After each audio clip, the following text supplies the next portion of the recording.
Welcome, everybody, to a Delco Nerd Network Hot Take. Ladies and gentlemen, if you've never seen a hot take before, well, it's where a few friends get in a basement. We like to give our thoughts, give our opinions on a TV show, a movie, or a game. Today, it's going to be a movie, and that movie is Captain America: Brave New World. Here to discuss, as always, Chris Trio. Whoa, there's no... that was a throw-off. I was like, what's going on here? Is the triple threat coming after? What's... Oh, did I not say triple threat? No, I don't know. I was gonna put like something funny and Yeah. like I was gonna say like Captain America's sidekick or something like that, but I just no triple threat. Okay, that's fine. I was gonna say the Green Hulk, but that's just the Hulk. This is the green. Green's my favorite color. Anywho, Gooch, how's it going, man? What's going on? I'm doing well. Ready to talk a little cat? I was gonna say Happy Valentine's Day, go Birds, all those kind of things. That's true. I guess we did just come off a hot Eagles victory. As you know, we're huge Eagles fans here. Huge Eagles We fans follow on it this day to podcast. day. But no, congrats to the Eagles. Congrats to the city of Philadelphia. It didn't look like there was anything too insane that went down that night. I didn't hear anything, at least. That night or during the parade? During the parade, I guess. And even that night. I think people were stealing like light posts and stuff like that, or like traffic lights. Yeah, but we should save this for next week because I was gonna true. like bring it up just That's because true. I feel like it tangentially, Yeah, it's Delco part of the Network. checkup. Yeah. But anywho, Gooch, you ready to talk a little Captain America: Brave New World? Yeah, we did brave the cold weather and go out to see the latest Captain America. We haven't had a Captain America movie in a while. It's been since Civil War. And I would barely even call that a Captain America movie. That's really an Avengers I'd movie. barely call almost this a Captain America movie because it's pretty interesting. I think this is almost a sequel to Endgame, Falcon and the Winter Soldier, and the Incredible Hulk. This movie... Oh, sure. It pulls from that for sure. You don't... And believe it or not, I think this is kind of funny coming from me. I don't think you need to watch Falcon and the Winter Soldier for this movie. I think it adds to it for sure, especially the Isaiah Bradley of it. Right. Sam Wilson's journey, which happens in Falcon and Winter Soldier. There's no character development for Sam Wilson in this movie, I would say. It's really not about him developing at all, more just him settling into the role of Captain America. But yeah, this movie is kind of like trying to do a lot with what's come before, especially with the Incredible Hulk. So you're doing an Incredible Hulk sequel without the Incredible Hulk, which is also pretty interesting. Sure. But yeah, I think this movie is pretty good. I don't dislike it. I actually like a lot of it. I don't really have a ton of problems with it, but I think it's pretty middling in like a good way. But what I think the bad thing is, I think this is another Quantum Mania situation. I think you're going to have very spread people who like it and people who don't, and Marvel is going to essentially backpedal from this. If we keep having more movies like this, Marvel is done. They need to have wins. I'm going to pass it over to you to hear what you have to say because we're going to get into all the minutiae and nuance. I mean, so far, just to say, I will say this seems like a win for them, at least box office wise so far. Yeah, what I saw... I can't remember exactly off the top of my head. I'll look it up by the end of the podcast. But it seems like, I mean, listen, our theater was really full. I was like surprised for a Thursday. You seemed vocal about it. And usually, like, I feel like I say that, like, oh, I check the theater, see what's going on, especially since the last Marvel movies we saw, Madam Web, Kraven, Venom. Did we? And we didn't even see Venom on a Thursday, I don't think. I did. Oh, right, I didn't. But no, it just was... I was like, wow, it's nice to see a full movie theater crowd, especially on a Thursday. Yeah, we were talking, like, the Super Bowl parade was the next day, so it was kind of like a weird kids day. had off and stuff, There too. were a lot of kids, a lot of adults, a lot of older people. It was a pretty, like, varied audience. It really was. Which, again, I was kind of like, it's Thursday for, like, Marvel being in, like, the worst state ever, and we have, like, this crowd. Like, it was kind of interesting. Sure. But, yeah. Yeah, I just was surprised about that. But, I mean, overall with the movie, I did really enjoy it. I thought Sam was really great as Cap. I agree with you on the character development thing. Anthony. I also think that's... Anthony. What did I say? Sam. Oh. Anthony Mackie. Oh, yeah. Not Sam Wilson. Oh, right. I know. I was talking about the character development of... sure. Okay. Sorry. No, I misinterpreted what you said. But that's It's all right. No, Anthony Mackie does a good job. He does. Yeah. And I think Sam as a character is good in the roles, I guess what I meant. But Okay, sorry. No, you're totally fine. I do think the character development thing is kind of an issue, if you want to even call it that, with the Captain America character himself, because like there's not a lot of character development in those first two movies. For I think Steve, I think he's always the good guy and he remains the good guy. I mean, even like I don't think he ever fully like embraced the U.S. government in the way that he was just like, okay, I'm still going to be the good guy now that I found out everyone's Hydra. Yeah. So, and I think that's kind of where, Sam kind of sticks through that. And I think you're right. You get a lot more of that in Falcon and the Winter Soldier. I did really like Harrison Ford in this movie. Yeah, as much as I hate to say it, I kind of agree with you. For some reason, he ate up what he was given. It's just kind of sad where it leads off, he gets put into the raft, spoilers. Yeah. We probably will never see Thunderbolt Ross again. I did see something from that person I hate, My Time to Shine Hello, that he's like signed on for 2 more projects already. So I don't know. Maybe you're right. I think. But what does that mean? We use his likeness and he's Red Hulk and he shows up? I mean, sure, yeah. But again, he's going to be involved in some way or another. But who knows? Even if he's not, I think he works as like the one-off half antagonist in this, because like William Hurt was with, right, with yeah, and obviously the main antagonist is more the leader than Ross. Ross actually seems to be trying to genuinely turn a new leaf to have a relationship with his daughter. He almost was kind of like a victim. Yeah, to a degree. I like his. He's not really, an antagonist or a protagonist. For sure. And I think his reasoning for what he did in this movie makes sense. And, we find out that he kept the leader basically as a prisoner and didn't give him a fair trial so that he could work on a treatment for his cancer. He got that treatment. On top of it, being his think tank, coming up with things, right. It's almost like, my mind is spinning. I'm like, okay, what has Thunderbolt Ross done since he's been introduced in the MCU? I'm like, do the Sokovia Accords have anything to do with the leader's influence? Right. I'm sure that's kind of the implication, that maybe he did help him come up with this stuff and help him succeed. And I think you brought up a good point, even right in the theater. It is just sad in general to not have seen, who was the gentleman who played him before? William Hurt. Yeah. Get to have that full role. Yeah, and I want to say it, elaborate on that point, because William Hurt was there since the beginning. Incredible Hulk was the second Marvel movie, and honestly, one that I think people don't really like. So let's not pretend like people like the Incredible Hulk. I think for the most part, people really don't think fondly of it. Obviously, we had Edward Norton in there, recasted. In here, unfortunately, William Hurt passed away. I would say 2 years ago, maybe 2022 or 2021. Something around there, yeah. And yeah, he's been in the MCU since the beginning, of course, but he's been spread throughout. Civil War, Black Widow. Other movies he's been around, and it's kind of cool to see him come back up, even though again the Incredible Hulk kind of feels like the redheaded stepchild of the MCU. That movie was really just kind of shelved off. We don't see Abomination until She-Hulk. For sure. We haven't seen the leader in 15 years. Well, and I think that also tee that up. There's a lot that just kind of was like. And I think that comes from Edward Norton not coming back, and then having them not even have full rights to a Hulk movie for a while because Paramount had it. So I think there's a lot of extraneous circumstances that led them to kind of tackle it that way. Yeah, but I don't know if I'd call Incredible Hulk the redheaded stepchild in the way of I think it's Thor, the Dark World. It's just I disagree. You think I really disagree. I just don't feel I hear people with a very harsh opinion on it either way. I think Dark World's pretty integral to the MCU, even though it is probably the worst MCU movie. The Incredible Hulk really just feels like its own thing. Oh, I'm not even talking integral. I'm just talking about as movies themselves. I think the Incredible Hulk is a way better movie than Thor, the Dark World. I agree, but I don't think your plebeian opinion of it is the same. I think a lot of people. I really don't know. Regardless of what you think of Dark World, I think people have just forgotten about the Incredible Hulk.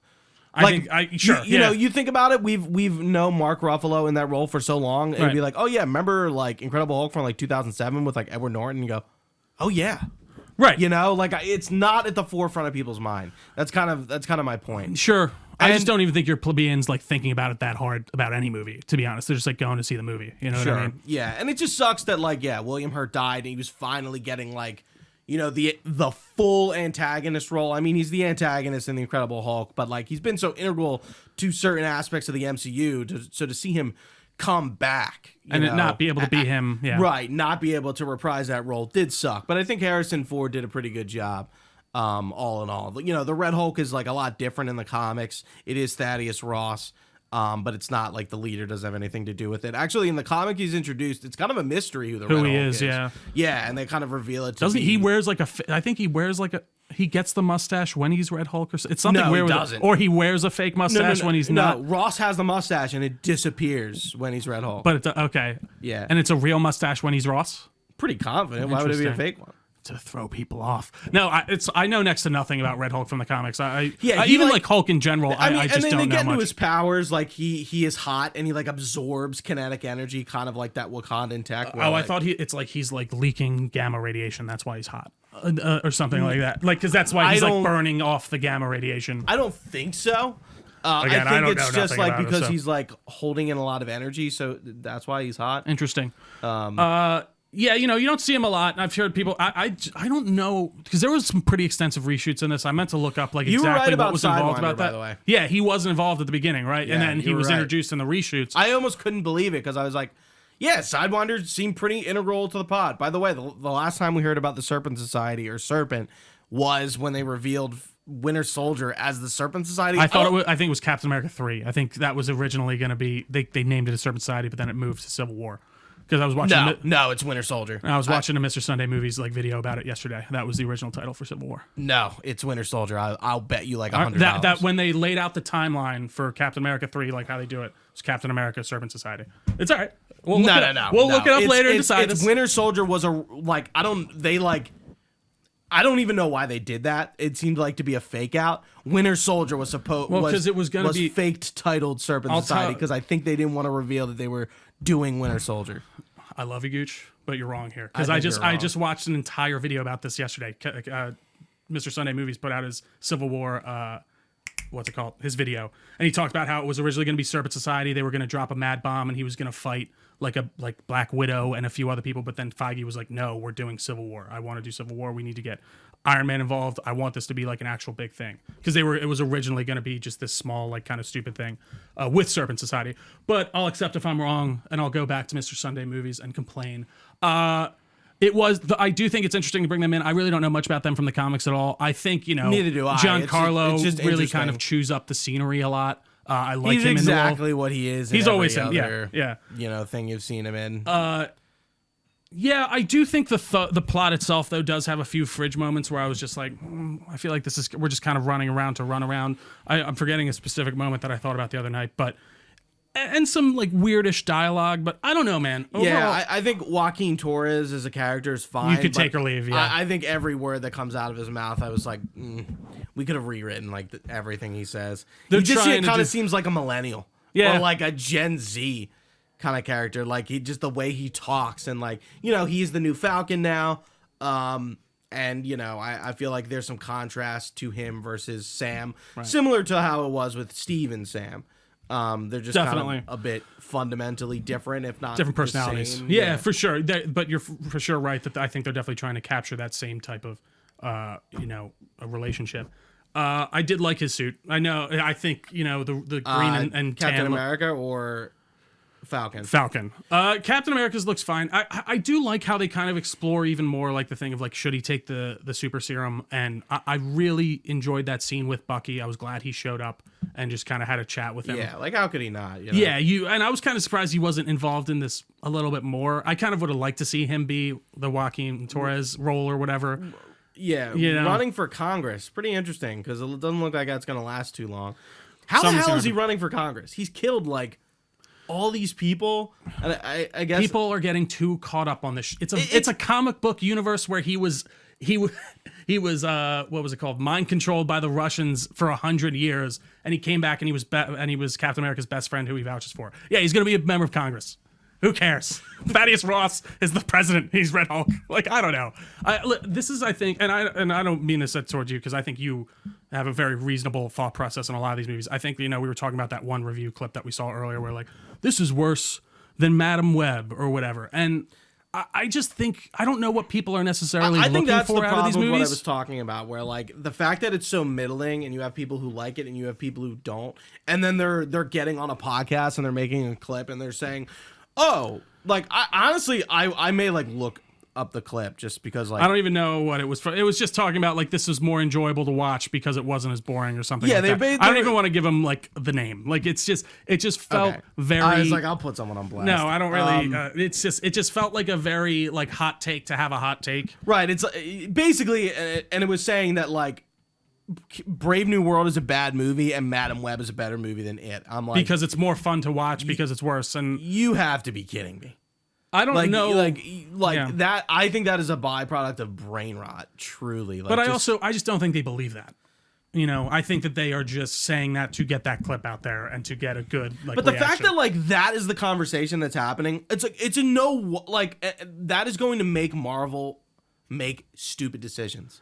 I'm not saying Captain America needs another one after this, but like I don't even think that's going to lead Marvel to make a stupid decision. I just think it's just like they're just going to be like, well, we don't know what people want right now. And they definitely don't, for a fact. They don't. And I know also what think want. it is very cool to hate on the superhero stuff now, for the most part, especially if it's just fine. It's very like, it's the opinion of the day is the MCU is on decline and everything's right. bad. And I think you have to have something. And isn't totally incorrect. And but it's a nuanced conversation. 100%. But I also just feel like that leads to this, internet discussion that is easier to lean into the negative. And not to say that there isn't negative and that you can't have a negative opinion that's very reasoned and thought out. I'm going to watch Dan Merle's review when I get home because I always think he has a really well thought out and, pleaded case with how he feels about movies. But I don't know. I think it's just that thing that's kind of easy to get clicks on. I do think we talked about this when we were at Workhorse the other day. People just want something truly fantastic. And, I'm hoping Fantastic Four can do that for them. I think that matters way more than this to a degree. Just considering how many times that franchise has been attempted in live action, how unsuccessful they've been so far.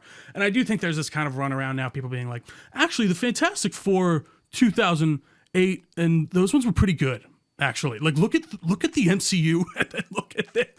Shut the fuck up. No one liked that movie. People hated that movie when it came out. People still don't like it. And rose-colored glasses are always going to be 2020. I know I just combined two things. But, it's just this like recontextualization, this rewriting of like opinions and like what was happening and stuff like that. It's just like, no, like you don't remember this correctly, and you're like that wasn't the case. Nobody liked that movie. Yeah. Coming out of this movie and saying like it was fine, I thought it was okay, and I didn't love it. That opinion makes sense to me. But coming out of this and being like, it's horrible. It's horrible. No. You can't watch this. Like, I don't know what Marvel's doing. Like, I can't even understand that thought process. Yeah, I had fun with the action. I thought the villain situation was a bit interesting. Going to talk about the leader, it's a shame.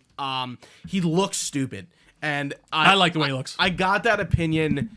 He looks silly, and people like in our theater when fuck. he was debuted were laughing. There was like two people behind us. But like that, if that happened at our theater, that has to be happening. But two people, I don't know. I felt like he looked gross as fuck. I was listening to Screen Crush talk about it, and Ryan Airy was like, he looks silly. Like when he's in daylight. But dude, when he's like covered in dark and his eyes are glowing green, he looks really menacing and like really interesting. Kind of like, like a thinker kind of look. And I don't mind his look. I just think when you put him out in the daylight and you're like looking at him talk to Captain America, maybe with the hood down and his brains all exposed, it's just kind of silly.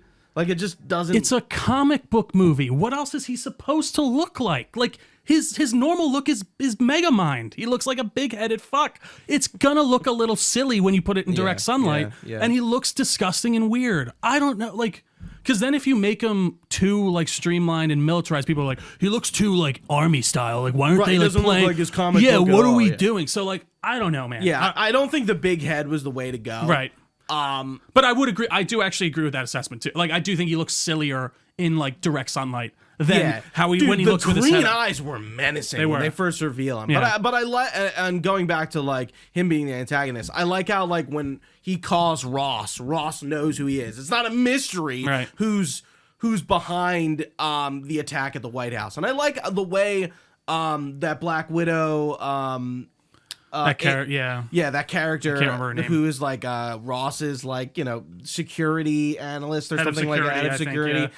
Like I really like the way she pieces it together and the way Joaquin and Sam put it together.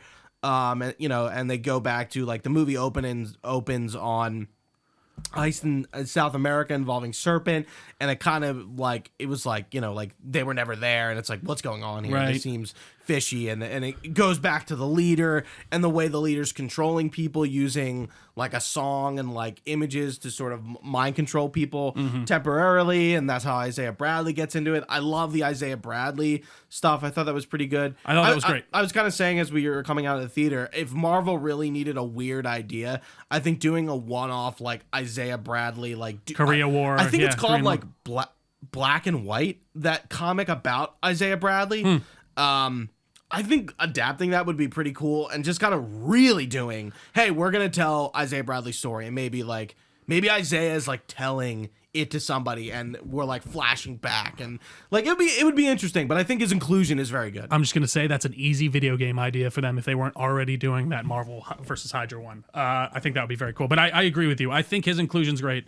I think the dynamic between him and Sam, him and Sam's character is great. The three of them are great. I did really like that chemistry. When they're like when they get invited to the White House for the Celestial Island debrief. Yeah. Hate that name. What would you? It's the island part, right? We were discussing. Yeah, like the Celestial Anomaly. Okay. Like the fact that they're calling it an island to me infers that is a landmass and like natural. Sure. Okay, I see what you're saying. Yeah. There should be. It's a man-made structure. It's literally like half of a head coming out of the ocean. And a hand, right? Yeah. Yeah. But yeah, like the dialogue between Joaquin, Isaiah, and Sam, I felt was like very good. Sam still felt like somebody in the Air Force. Like, right. He did not feel like, not that Captain America or Steve was ever above them, but he is in a way. But he's still one of your And he was boys. a man at a time too. Yeah. He's one of the boys. Right. Right. Like you still feel like that energy between the three of them and the way he talks and like the way he carries himself. I think Anthony Mackie really does a great job. And I forgot he was like a what's the word? Not a psychologist for like the army, but like he something like a therapist almost, right? Yeah. He would run like groups for army vets, which was really cool, and I liked how they bring that back. I thought that line where he's like, "Don't fucking army doctor me" or whatever. Again, I think there's some genuinely great interactions there, and I'm sure that there are some threads that you could pull out plot-wise and be like, well, why are they doing this or whatever when it comes to his story and being locked up. But I did like the end of that, the resolution of that, of him getting out, and I thought that moment was great. And when he gives him a hug, he's like, I got some broken bones, relax. And again, leaning into the fact that Sam is a human. That line from Bucky I really fucking liked, where he was like, and he's talking about, he's like, dude, I should have taken this serum. Like, I should have done it. And he's like, dude, you are like, Steve gave someone people to look up to. You're giving people someone to aspire to be. Like, someone can actually be you. No, right. And no Joaquin, one couldn't be. Yeah. When he's in the hospital, he's like, I didn't want to be Captain America. I wanted to be Falcon. Yeah. And I thought that was a really great moment. And is it a tiny bit cheesy? Sure, but like I think it worked very well. And that like development there. I do. Sam does always kind of have like a grin on his face, like when he's talking. Like, Sebastian Stan. Yeah, like I do really like Anthony Mackie, and I did see people tweet it. It's like, poor Anthony Mackie. It's like, I don't know, man. I think he does a great job. I mean, I think they're more speaking to the negatives movie, about it, is nothing to do with Anthony Mackie or his performance. He, it was cool. He had an interview and he was talking to somebody, and he's like, "This is my movie." And same with like my opinion about, or my take with like William Hurt's passing and like that. Anthony Mackie started in Winter Soldier, one of the best Marvel movies we've ever seen. Maybe my favorite, yeah. And then he's in Civil War and Ant-Man, and he's very much a supporting character through the entirety of the MCU. Definitely. Gets his moment in Falcon and the Winter Soldier, but, he's sharing the screen. Captain America, the Brave New World, is Anthony Mackie, Sam Wilson's movie, and he always says it, like, and I'm like, yeah, man, like, I hear. And he did earn it, yeah, and he did earn it. I will, he earned the shield and he earned the role. And you just explained why they didn't put Bucky in this for more. I think because it would have made it more good point. His like their movie rather than his movie. Right. And honestly, I could see Sebastian Stan being like, no, I want this to be Sam's movie. I want it to be his. So don't and, and he's getting the screen in Thunderbolts for sure. Like maybe they're looking at it. It's like we're gonna use the Winter So we Soldier. know why why they don't want to call themselves Thunderbolts now. I kind of why because he turned into a Red Hulk and destroyed the whole thing. Oh, But I also think that the idea is Red Guardian's call. like, but he can't. But since he kind of turned good on it and he owned up to his mistakes, like. That's what the Thunderbolts the idea of the Thunderbolts in the comics, anyways. At least as far as I understand, because we were talking about Thunderbolt. Yeah, because in the comics they start out as a team masquerading as heroes, but they are real villains that existed, and then they slowly become like they're like, no, I actually like this hero thing. Like I like it better than being a villain. I want to be a hero. So I kind of think that's even Thaddeus Ross's journey. Not that he was a villain before, but he was not a nice guy that people did not like. Two things I want to get into, and we're kind of bringing them both up tangentially. One is the Red Hulk and how he's got the powers, but the other one is, when Sam gets invited into the White House, President Ross is kind of like, hey, like, we've had some past. Let's put it aside. I know I put you in the raft. All that jazz. Some rough spots. Yeah, let's kind of be friends and let's restart the Avengers. Yeah. And I'm like, finally, let's talk about this elephant in the room. Where are the fucking Avengers? Like, why are we not? They were gone after. Why are they Civil War. not assembled?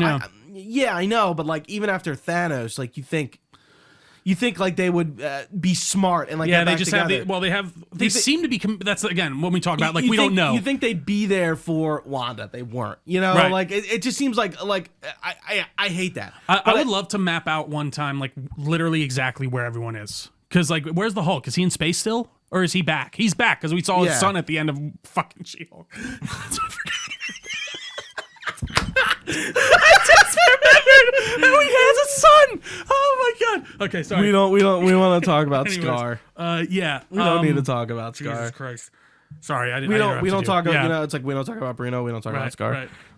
Anyway, yeah, and it's like okay, cool, Avengers.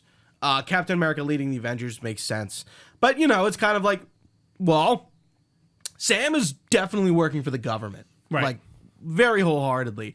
But now it's like, okay, like you're going to be the Avengers, but like you're going to be working for the government, and he's like, I don't know if I trust that. Like, we almost did that, and like. You see what happened. Yeah, and it didn't really end well. Mm-hmm. So there's kind of skepticism, and I like how he like sits down and he immediately tells Joaquin, "Yo, you fucking like asked me to start the Avengers." Like exactly like probably how you would react. Yeah, exactly. And that thread never really gets addressed, which is fine. But it is at the end. It does look like Sam is going to restart the Avengers, whatever that means. Like in an official because I think they haven't done a good job of explaining.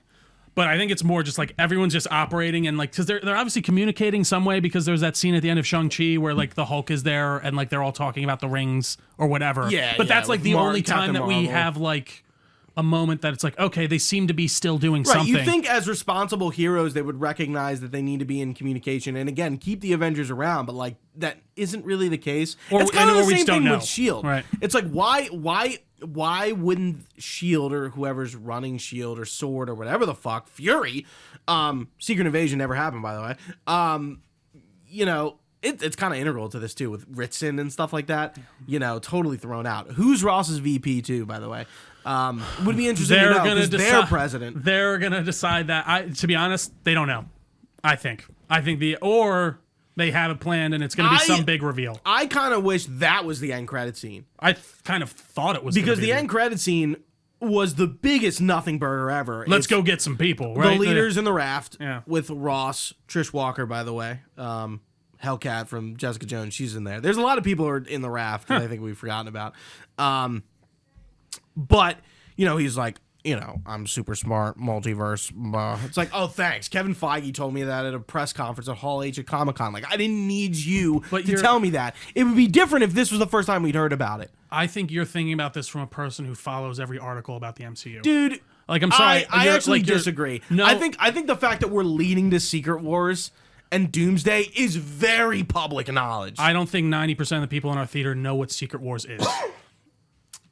Maybe they know that we're going towards some multiversal thing, especially with like the Kang. For sure, and I think again that gets back to the point of I think that's one of the issues that the MCU is facing is they've lost a lot of normies, like that just don't want to keep up with everything, and that's what kind of gave me some shock when on that Thursday night. I know I keep bringing it up, but like I was like, wow.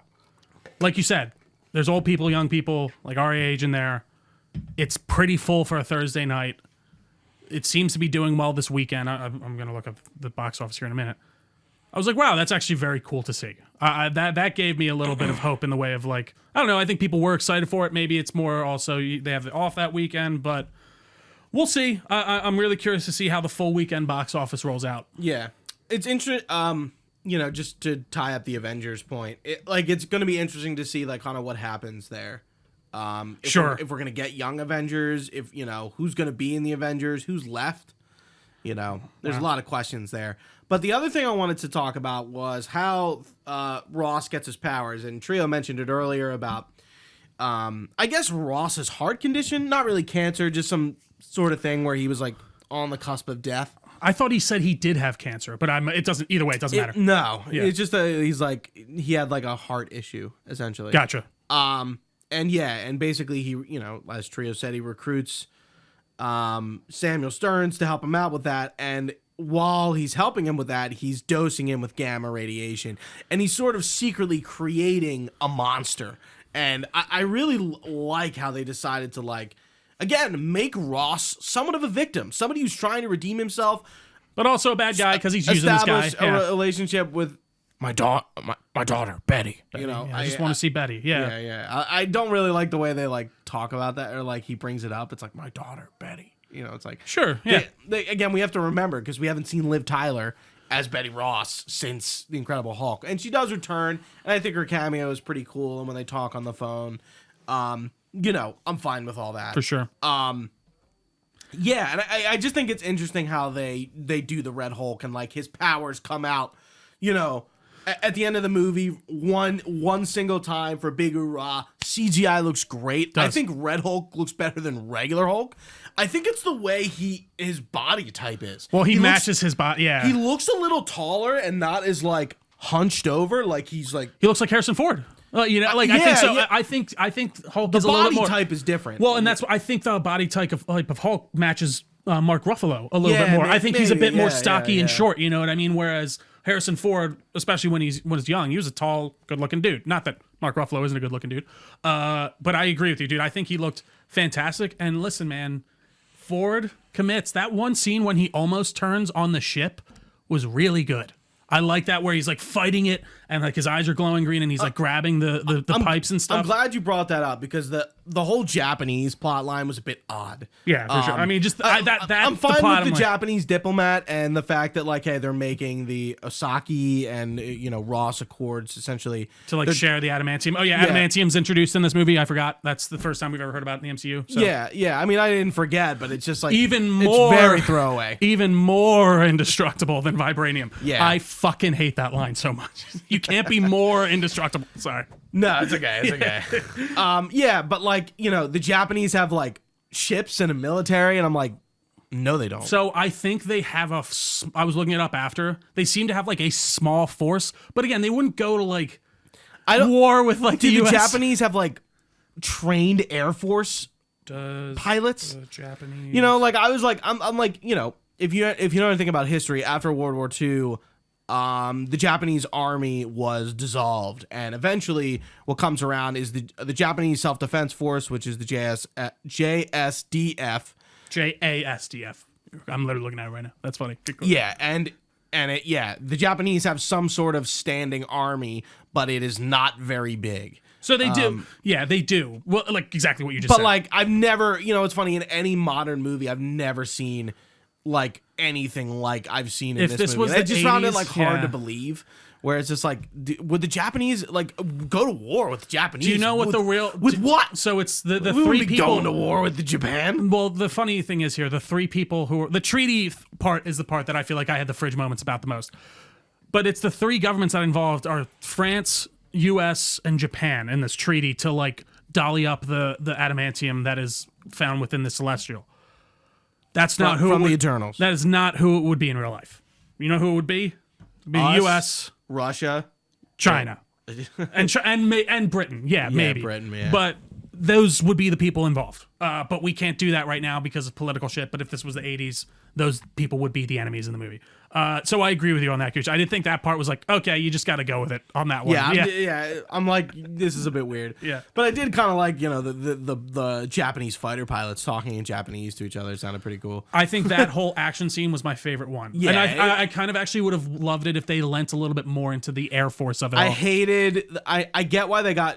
Anthony Mackie was talking about they got rid of the neck thing and like whatever they did in Falcon and the Winter Soldier, that headpiece for the cowl, that original suit, the cowl, because it was like horrible on him, and it was like, we just went goggles. I'm fine with that, but I stop this nanotech helmet bullshit. Stop. It looks horrible. We don't see it that much, but it's just like, it's so stupid because that's how they're shoehorning CGI in. Well, just stop. It's not even It's do the helmet or don't, and do it right so the actors are comfortable in it and they want to do it. It's not about shoehorning in. It's just cheaper. That's the point. Like, that's really what it is. And I know I agree with you. I think it's just annoying. Dumb. There is something to like those earlier MCU movies where I felt like they kind of like they ruminated in some things a little bit more. Like when Iron Man suits up and you see the clinking and the clanking and it forms all over his body and it ching ting ting ting and it's not just and it's just I'll do it again.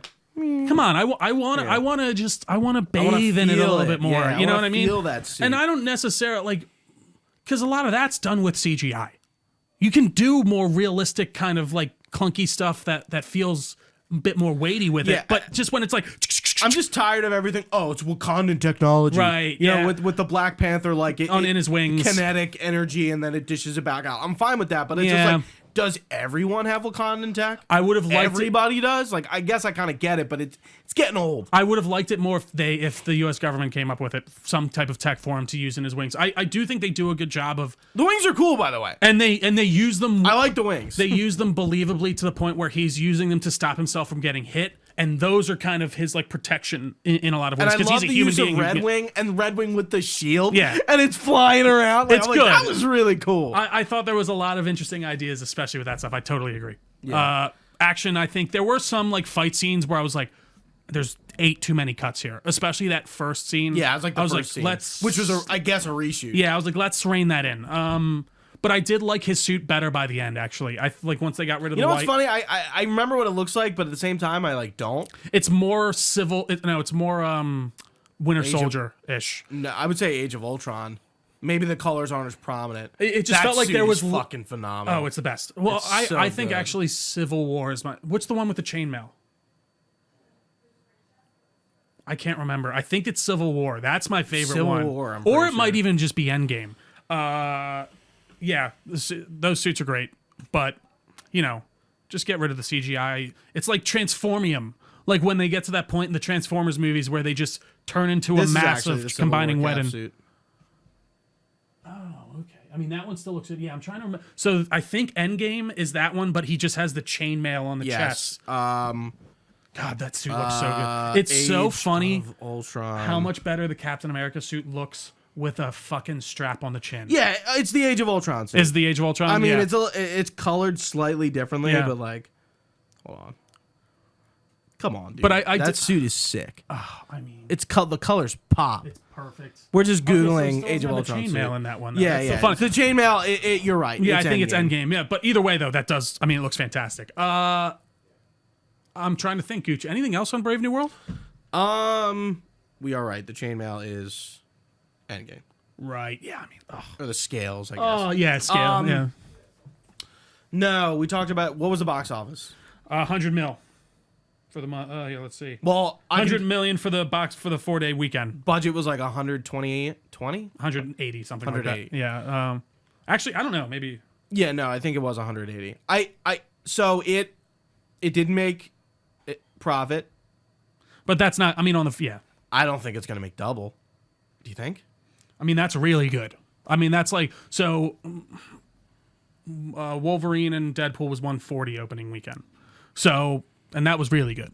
So I think this could easily make its money back still, 100%. Yeah, it's a budget. I mean, we thought that with Quantumania. No, for sure, but I'm leaning. But that didn't have this opening.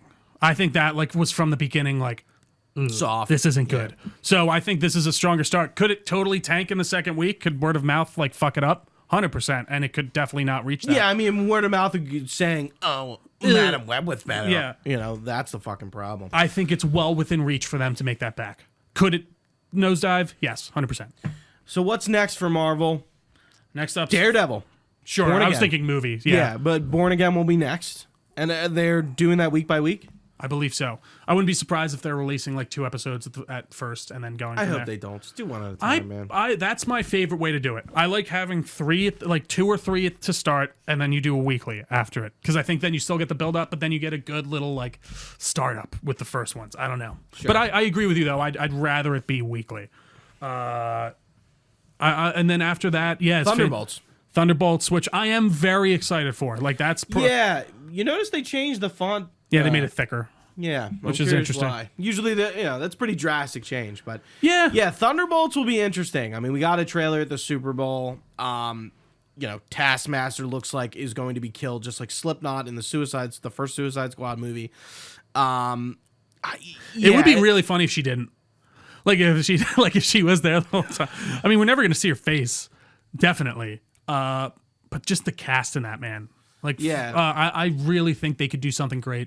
I'm excited to see Bucky again. Like, I'm excited to see what they do with the Sentry. Same. Because obviously, well, you'll see. That was supposed to be Steven Yeun, right? Yeah. Which that would have been cool, actually. I'm kind of sad they weren't able to make that happen. Yeah. But I'm excited. I mean, I like this. I really did. I hope to see more of Sam Wilson's Captain America. Yeah, I think Sam will return. Definitely. It says Secret it at the Wars end. is coming. Right.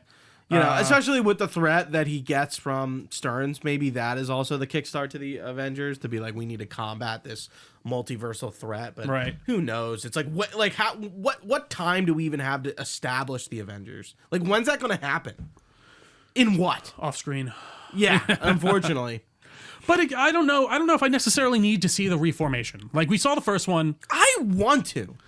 I think it's important. I don't know. I think if we had like a regular comic book run, yeah, I'd love to see that. But like, I don't feel like you can spend that much time on another movie. But I don't know. I just want some good movies, Gooch. That's all I want. Anything else, man? That's it. That is it. This has been a really brave new world, don't you think? This was called a lot of brave hot takes in this Brave New World hot take. What was it before again? I asked you in the theater. New World Order. That's right. Why change it? I think they wanted to get away from like political. That would make sense. Like political undertones. Yeah, I don't know. Yeah. Anywho, it's like the same thing, but that's what I mean. That's what I'm saying. Like, I don't know. It's not that different. I guess it kind of is, because like New World Order is like Illuminati. Something's taking over the world. A Brave New World is like a little bit more like, it's a bit more hopeful. We're looking to the future. Anywho, thank you all so much for watching with us. If you've been with us live on twitch.tv/Delco Nerd Network, we really appreciate your time. You can find this podcast anywhere podcasts are found. Just search our podcast on your favorite service of choice. We got a Facebook page, a Discord channel, all that good stuff will be linked down below. You can find us anywhere on the social medias with an @ @Delco Nerds. You can find all this information as well on our website, DelcoNerdNetwork.com. You can even email us your comments, questions, or concerns to DelcoNerds@gmail.com. We would be happy to get back to you. But for Gooch, I've been Trio. Thanks for watching, guys. Stay nerdy. We will see you next time.